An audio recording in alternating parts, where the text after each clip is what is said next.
think Chris is just about to arrive on all of your screens. Very exciting. Here he is. It worked. It worked. Magic. Sorted. So. Sorted. How are you? Yeah, good, thank you. How are you doing? Good, thank you. Yeah. Just annoyed that I keep having to like turn my fans off and on when I'm going to be talking and when I'm not. Just that it doesn't sound like I'm working from some industrial fan warehouse. It's warm, isn't it? We have picked the hottest day to do a conference from indoors. Yeah, absolutely. I'm so jealous of everybody that we're sitting outdoor right now. So I guess we'll get started.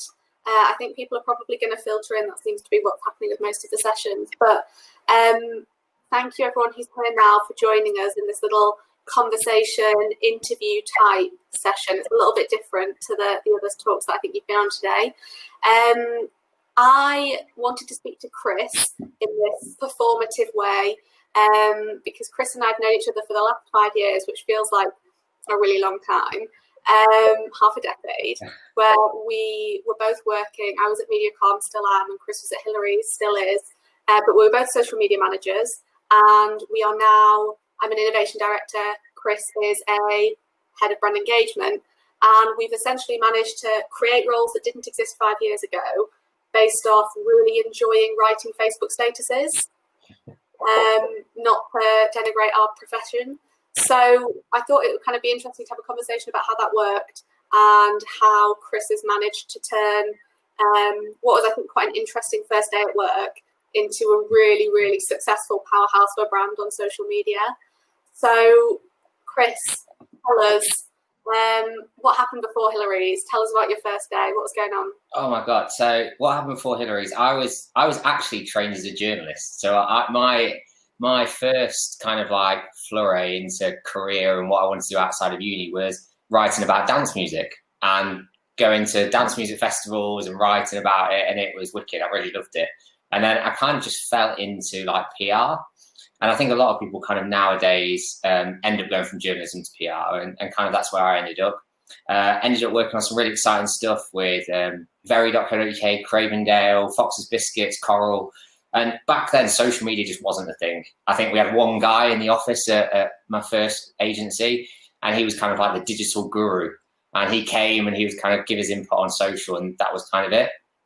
I then kind of got an opportunity to basically become my dream job, doing digital marketing at Ministry of Sound. So then they kind of had an opportunity to do all the kind of display and social and run the digital campaigns for the nightclub and the radio, which was just wicked, and I loved it. And then I kind of got offered this job at Hillary's, and I think kind of whenever I kind of tell people about that transition, they're like, how did you go from nightclub to window furnishings?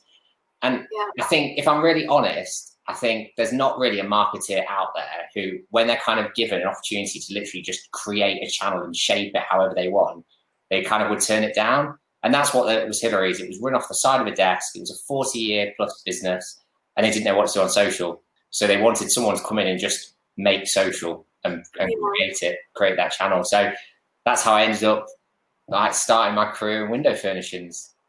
It's a really interesting transition, that from Ministry of Sound to window furnishings. Yeah. So we talked the other day, and you told me about your first day.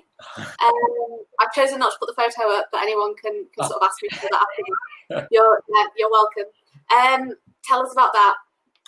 So yeah, my first day at Hillary's, I actually remember walking in, dressed in like my shirt and tie and ready to kind of go as you do on your first day. And I remember turning up, and the team that were looking after social, the content team at the time, basically just handed me this like inflatable Santa suit.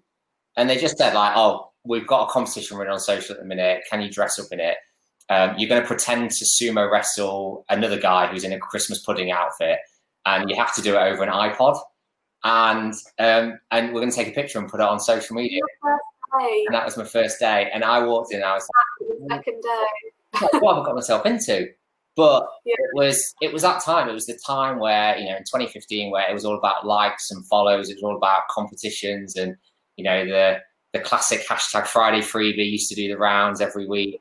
All of that was kind of the be all and end all of social at the time. So I think what I quickly understood there was like, it was about building strategy, about building platform, kind of understanding. And actually, we had 4 brands at the time. So like, how do we differentiate between that? So that was kind of first day and going, right, I've got a job here to kind of really change this now. Yeah. Okay. So what did social look like? Tell me about that then, and then how that sort of shifted, I suppose, over the years. So social was basically just posting on Facebook, Twitter. We had, you know, like I said, 4 brands. At that point, we had, you know, Facebook, Twitter, Google Plus was around at that point. I remember Google Plus. Yeah, Pinterest was kind of in its infancy a little bit. There was really no Instagram, like it's kind of not even on the radar for us to really look at. So it was about kind of just scheduling some content, putting it out there. We were the ones in charge of responding to customers. So we didn't have a team in the contact center like we do now that deal with customer complaints. So the marketing team would deal with complaints, and we would have to then talk to advisors and contact center to sort it out. And then as we kind of went through this transition, it was about understanding, right, we need each platform to have its own reason, its own objectives, why it's here, and start introducing paid. And again, paid was something that was never really been done before. It was the only time we'd done it was to generate likes on a Facebook page. That was the big thing then, was to get as many likes as you could. You know, people still ask me about page like campaigns now, and I'm just thinking 2020. Oh yeah, but that was it. It was all about how many fans have you got on your page. And obviously back then the organic reach wasn't as detrimental as it is now and things like that. So there was opportunity in it, but yeah, now it's very different. It is an efficient lead generation channel for us now. It's our second biggest digital channel.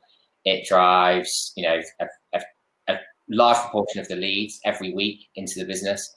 And then also it's a huge brand channel for us. It's great at engaging with our customers, both new customers and returning customers, and providing good content. So yeah, bit of a step away from the Friday freebies and the sumo suits. Just a bit. So you kind of touched then on the platform mix back then and now, and how Instagram wasn't really a thing. I actually remember when we worked on Hillary's first Instagram campaign back in 2016 or whenever it was. Like, I know that you've always been a sort of an early adopter of platforms like Instagram or Pinterest or House. Which ones of those have sort of actually paid off the business for you, do you think? So I think outside of Facebook, which is obviously the biggest one for us, platforms like Pinterest and House and Instagram are probably the most beneficial to us. So Pinterest, obviously for its reasons around great inspirational content, really driving research and things like that. A huge consideration period though. We sometimes see about 9 months or so before, you know, someone actually comes back and books an appointment. But then you've got little platforms. I call them little in the sense against Facebook, but you know, like House that are dedicated forums for home interiors. And I think the biggest misconception is that when someone talks about social media, all they do is think Facebook, Twitter, Instagram, Pinterest, and actually social media now encompasses these forums and these discussion groups and these kind of like platforms that aren't just about, you know, the big 6. It's actually now about these very specific niches and about really utilizing those for the businesses that you're in and the industry that you work in as well. Yeah.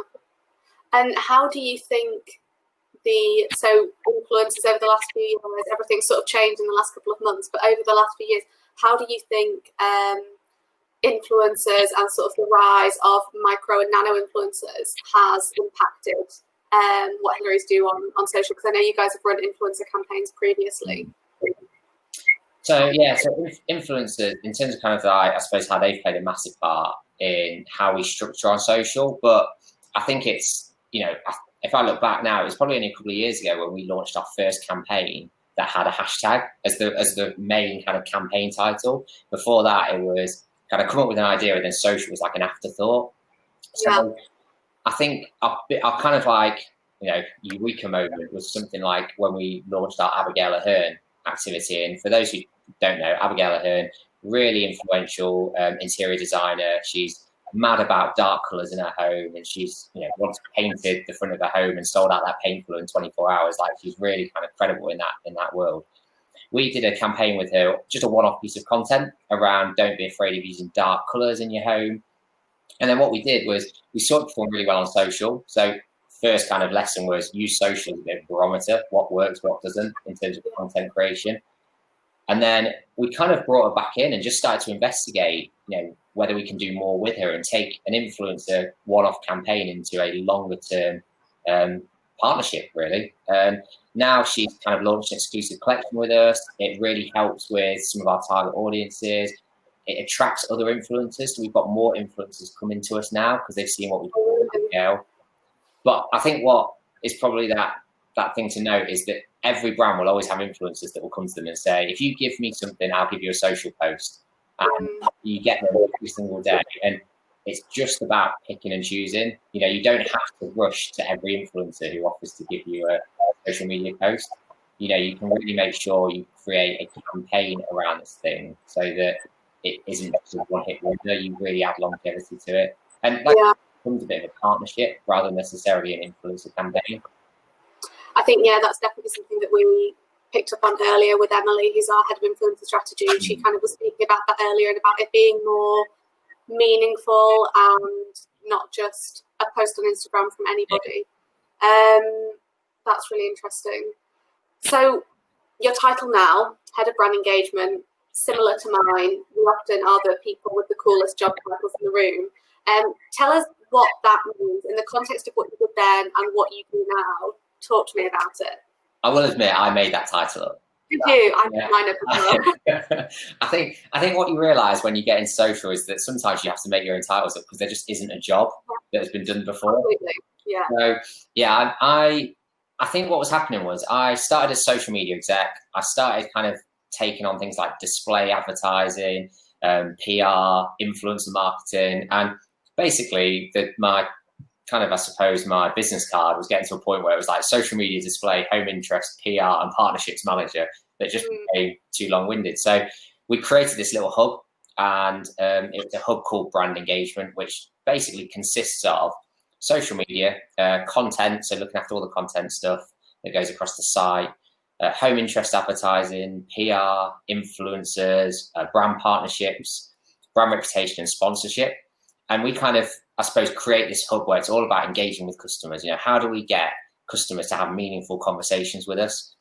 And it's gone from our team into now we work across the entire department and the entire business, where we look at how are our advisors talking to customers to generate more user-generated content? How are we working with the contact center to be able to give the best customer service through WhatsApp or Facebook Messenger or things like that? So the team itself used to be all about, you stick to your channel and you focus on Facebook and Instagram and things like that. And now it's, how's Facebook now playing an integral part in a wider campaign, but a customer experience? And, as we all know, customer experience is a differentiation now between why people picked a different brands. So, social is a big part of that.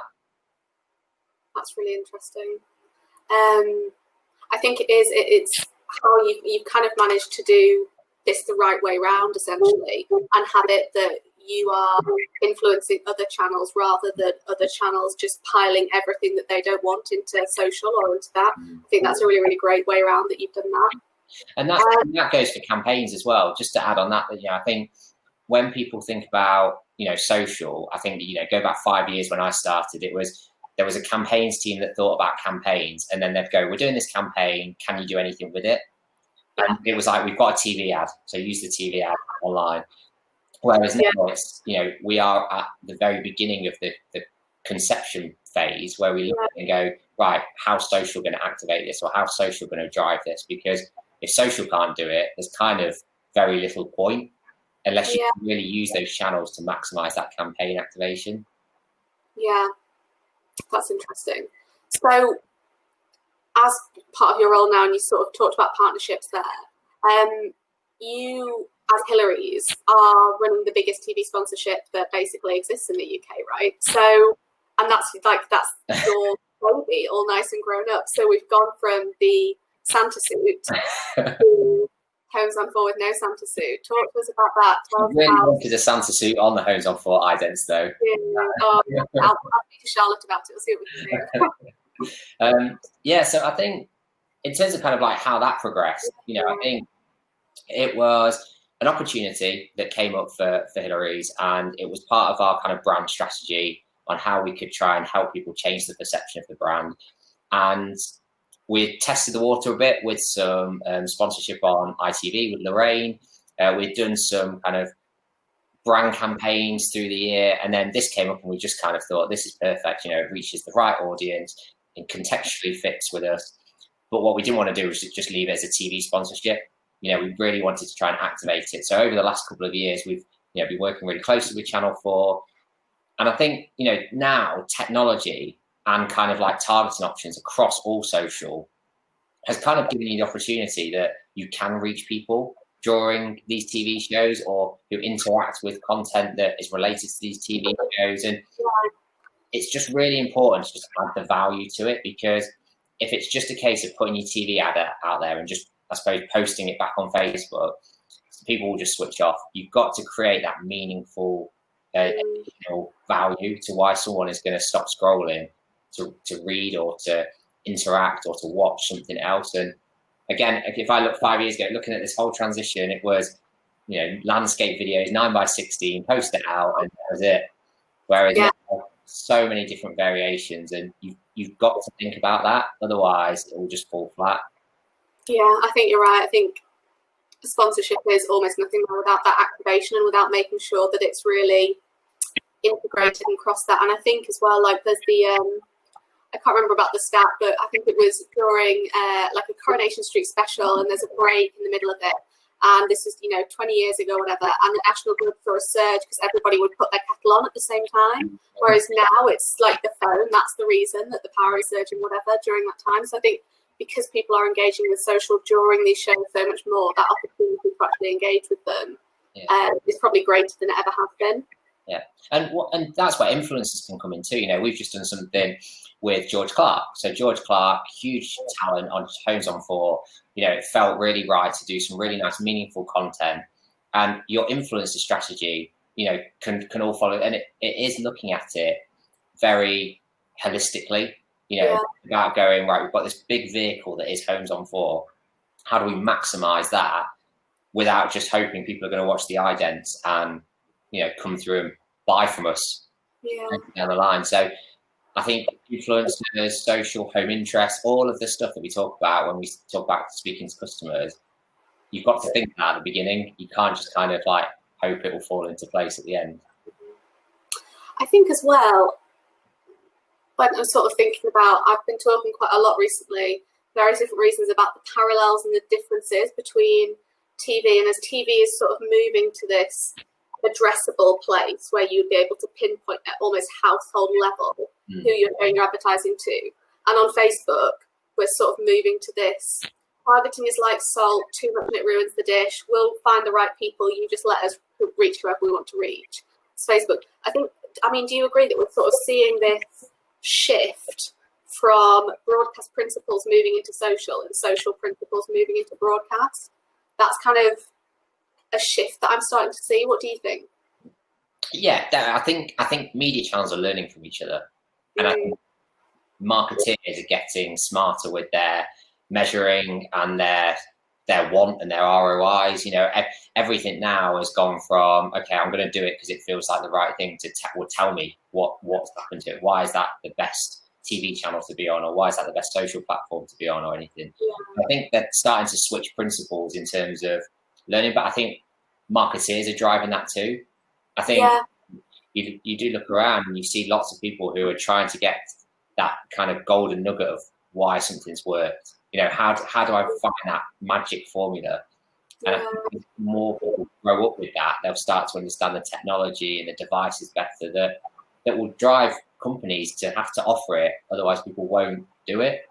Yeah, so I think it is a really interesting, I think, development as measurement and media channels start to kind of introduce all of this. That kind of accountability between the two, isn't it? As people start to try and carve up budget now. Yeah. I think it's really interesting how everything is learning from each other. So over the years, I'm sure there's been some massive successes that we've talked about. Any moments apart from the Santa suit where you thought, I was almost going to swear then, but I realised that we're on a virtual conference and I don't know if people are. If we were in an actual room, please everybody know that I would have sworn then.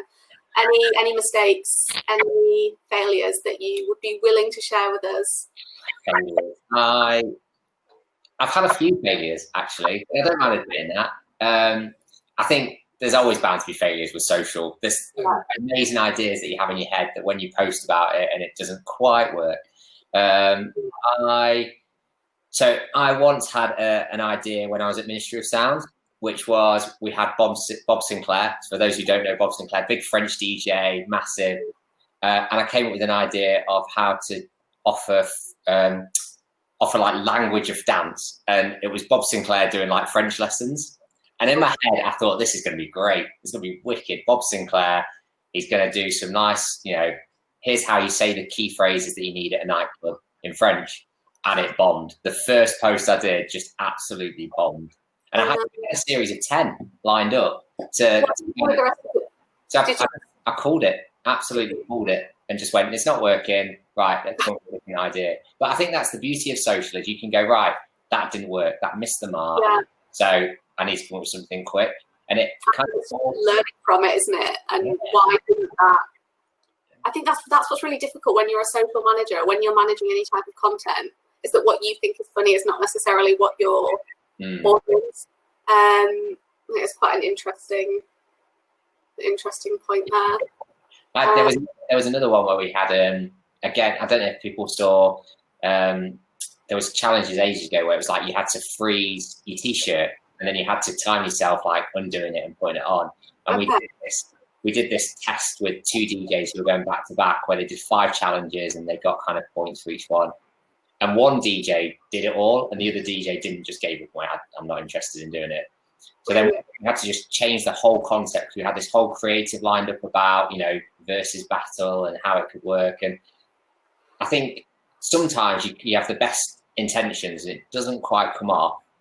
But I think that's where sometimes you get your real ingenious ideas, because then from that you can go, right, how do I make it work? What content have I got? And it's exciting. I think that's the exciting thing about social, is that it can be very reactive as well. And what about, when we talk about that reactive, then have you had any like incredible reactive successes or things that you suddenly thought, that's going to be amazing, let's go, and posted something? So I think we've had some stuff over the years where we have, I suppose it's not as reactive, but it's kind of like jumping on what we know was going to come up and things like that. So we've had, even probably one the other day, where actually we had Greg James did a Instagram post actually about our sponsorship idents, and he was really drunk. It was like 12 o'clock at night, and he was posting about watching, I think he was watching Escape to the Chateau or something. Oh my God. A quick little Instagram story and a post about that. And then there was also some other stuff that we've done where it's probably been less funny and more just jumping on people's conversations. So there was something in London where there was a big piece around a judge ruling about the privacy of buildings, and that was being built around a certain area of London. And the judge actually used the words like about getting some curtains or getting some kind of something to block it. So again, we kind of did this piece about how you can use window furnishings as privacy to stop people from overlooking and things like that. So we try and go, someone's talking about something, how do we create content to kind of not make it look like we've tried to, hashtag jump on the bandwagon and just kind of go after it, but create something that's quite meaningful. So that's yeah. Okay, that's interesting. So if someone came to you now and said, I want to be a social media manager, warning, what would you say to them? What advice would you give to them, or to your younger self? I would say it's not a 9-to-5 job. There is no such thing as 9-to-5 jobs in social media or even digital now. So you've got to love it and you've got to embrace it. And even if you're not at work, you've got to keep up to date with what the latest things are or what other brands are doing and take inspiration from that. I'd say you've got to network. I said, everyone here, me and you, for example, like just talking about stuff and like hearing other people's views or just being immersed in what other people in the industry are doing. And I'm part of Facebook groups, LinkedIn groups, WhatsApp groups where we just talk and share stuff, and it's really interesting. I think you've got to, if you're going to be niche, and you're starting to see something very different now, you know, social media managers are now turning into things like YouTube channel managers, TikTok channel managers. You know, if you're going to be niche, you've got to be an expert. You've got to know your stuff and everything there is to know about that platform. And then just be brave. You know, you've got to be brave at sharing ideas. And like I've put all the ideas and they failed, but you've got to sometimes stand up and go, I gave it a go and I wanted to see what works. And the same with educating people. That's what I probably have missed off, is education is so key, because there are people in industries and in businesses that you'll come up against who you have to educate the importance about social media too. And that will take time, and you've got to be patient about that, but it will pay off. I think part of that as well, that I've really worked on myself. That education thing, I mean, Chris, you might not know this about me because you're a client, so you probably haven't seen the same side of me that some people have, but I'm a very direct person, statistically the most direct person at MediaCom, I think, when you look at like personality profiling. And I think when you're in a position like being a social media manager, where, as you say, you have to educate and you have to inspire and do those things, and I'm a person who will naturally be like, no, I'm right, just do it. That's my that's my base attitude to everything. And I think really like taking some time to understand your personal communication style and like start to understand the types of people around you means that it's far easier to educate and influence other people. So I would add advice for anyone who's asking us that of read a book like or the exact book, Surrounded by Idiots. I didn't title it, so I will not be taking any responsibility for the title of that book. But it's an absolutely amazing insight on different types of people and different types of behaviours. And a few people in our office have actually asked me to lend it to them, but I can't because I've gone through it and there's people's names written in the so it's like highlighted with things like, oh yeah, well this is something that so-and-so on my team did, or this is 100% Lauren because it's blue, or this is Chris Turner. There's a real like understanding of people's behaviours then. And I think when you are like working with the public, which is what social media is as well, and having to influence people, I think trying to really understand who you are as a person and as a communicator will help you educate people who don't want to learn. And often really senior people are the ones that you're having to speak to, and often those people are direct people, and that's how they've become so senior. Knowing how to speak to them and how to engage with them, I think, is really helpful as well. That would probably, if I was going to give a piece of advice, I think that would be it. I wish I'd have known that 10 years ago, let alone 5 years ago. I wish I'd read that book years and years ago. But I think it's interesting. But you're right, though. I don't think generalists really exist in social media anymore. No. I think you can't just sort of know what different platforms are doing. You have to really be in it. Yeah, and that's a struggle. I think as you get more senior, and I think as you start to make your way up the ladders in your career, I think you've got to accept that there is going to be someone in your team or someone who comes for an interview or whatever who just knows more than you, and that's okay. You know, I will remember like when a person in my team joined, and he was talking about like all this stuff, and I was like, God, this guy really knows his stuff, but he is a specialist in what he does. He really understands it and he really likes it. And as you start to take on more and more channels or take on more responsibilities, or I suppose think more about the business strategy, you've got to sometimes let go of the detail of some skills and let someone else have that ownership and that expertise. And I think that's okay. You've got to kind of, that's okay if you want to progress. Yeah, that's really good advice. I think as soon as TikTok started becoming a thing, I don't know if you're using it yourself, like my team quite a few of them are like really active on there creating things. I was like, God, no, I have to know what's going on. Have to try and create something. Cannot get the hang of it. Love the app. Could spend hours in there. I'm absolutely not a creator, like giving my Instagram stories. But you're right, like that's the whole point of employing people. So like Lauren could make a TikTok like that and it'll look amazing.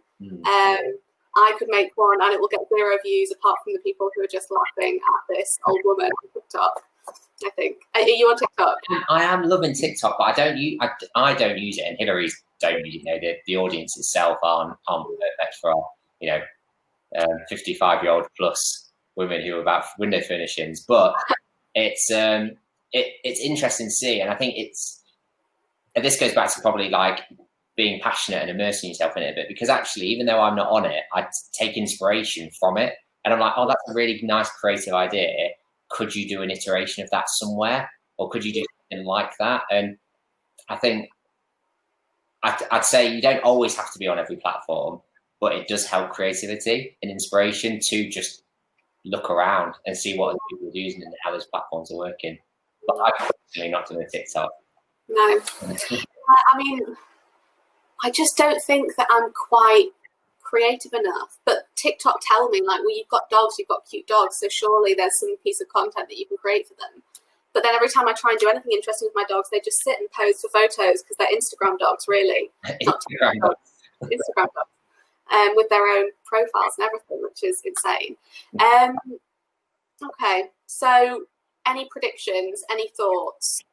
In 5 years' time, if we're sitting and having some sort of conversation again like this, what do you think will have changed in social media? I think we would have made up new titles. Yeah, definitely. Definitely. What we would have made up at that point.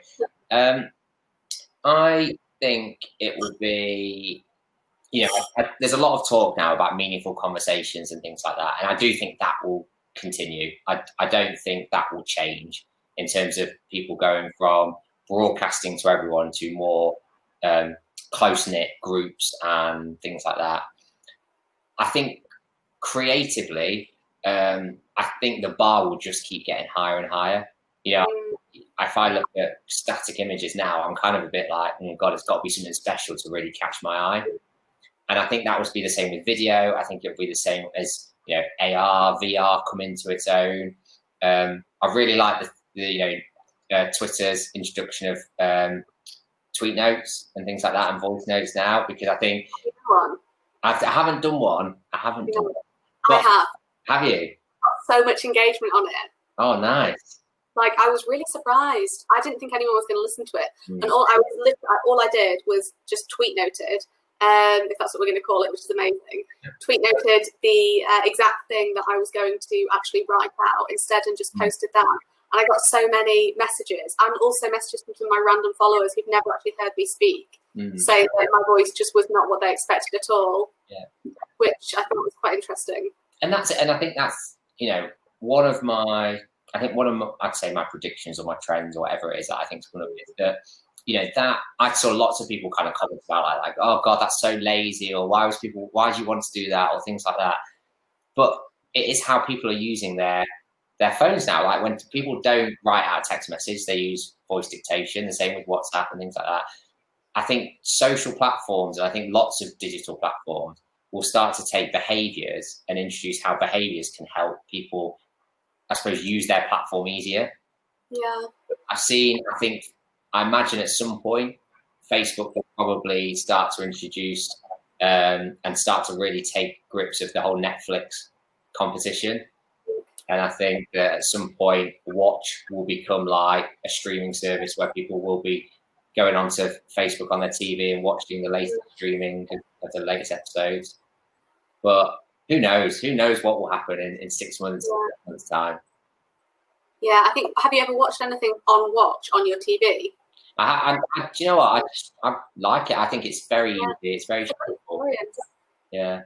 Yeah, I like it. No, I think it is going to be interesting. I think as well, part of that tweet note thing is that from a timing perspective, and when you're trying to like keep people's attention, and our attention spans are dwindling and we're not investing any time in anything, it was far quicker for me just to record a short voice note, because I'm not self-conscious about my voice, than it was for me to write something, then double check it for spelling, then is my punctuation in the right place? Will people be able to read this in my actual voice? So it saved me probably 30 to 60 seconds of editing time. So I feel like it's one of those things that is just trying to mean that if you're spending less time, you can still create more content, which is what the platform wants, maybe. Yeah. But it'll be interesting to see what it means for accessibility, because obviously on Instagram, there's this huge move. Everyone should be captioning their stories, of course, so that people who have hearing impairments are able to communicate. It'll be interesting to see what Twitter do to sort of, because essentially you're going to have to subtitle the voice notes and just mean you were just going to tweet anyway. So I hope that we will see increased, easily available opportunities for accessibility on social platforms myself, I think. What it would be your one pearl of wisdom for other brand managers, social media managers, a note to end on? What's the inspiration? What's the headline? God, what pressure! One. This was my surprise. Your surprise. So if I was for other brand managers, for other people, right, I would say this, and it's going to sound corny as anything, but I mean it in I think there's no such thing as a vertical career path. Okay. Because there are so many opportunities out there. You know, I think whether you're an agency or brand, or whether you're freelancing or anything like that, you have now more opportunities than there was ever to kind of create your career how you want it. So I think don't see it as a linear progression. Just try and find something you're really passionate about, and then drive for that and create it from there. Incredible. What a note to end on. Magic. Chris, thank you so much for joining us. And thank you everyone for listening. Obviously, all of these sessions have been recorded and will be circulated. And if you've got any questions for Chris or for me, please feel free to reach out to me over email on laura.thomas@mediacom.com. Thanks, Chris. Thanks, everyone. Enjoy the last keynote. No worries. Thank you very much. Have a good day. Bye.